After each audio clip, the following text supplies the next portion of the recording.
ঘৰৰ নামটো কাটি পেলালে ৰফিকুলকে লিখিছে মোৰ ঘৰখন কেঁচা তথাপি মই পোৱা নাই আৰু ঘৰৰ আইডিও আছে কিয় আমাক সৰকাৰি ঘৰ নিদে কাৰণ কি মানে পকা ঘৰবোৰে পোৱাৰ যোগ্য কেঁচা ঘৰ টকাবোৰ পোৱাৰ যোগ্য নহয় স্যাংশন আছিল নাম কাটি দিছে বন্ধুসকল আপোনালোকে অভিযোগসমূহ শুনিলে দেখিলে নে বেছিভাগ অভিযোগত দিয়া মানুহে কি কৈছে যে পকি ঘৰ টকা সৰকাৰি পকি ঘৰ টকা হলে সৰকাৰি ঘৰ পাইছে গাড়ী টকা মানুহে মাটি টকা মানুহে সৰকাৰি ঘৰ পাইছে কিন্তু দুখীয়া পোৱা নাই প্ৰকৃত দুখীয়াসকলক বঞ্চিত কৰা হৈছে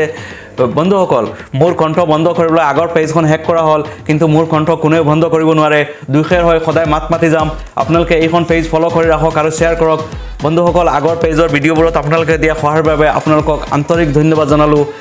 এই ভিডিঅ'টো ইমানেই শেয়াৰ কৰক যে যাতে অসমৰ মাননীয় মুখ্যমন্ত্ৰীয়ে এই আপোনাৰ অভিযোগসমূহ শুনিবলৈ বাধ্য হয় আৰু গোটেই অসম জুৰি এটা ডাঙৰ তদন্ত দিবলৈ বাধ্য হয় ধন্যবাদ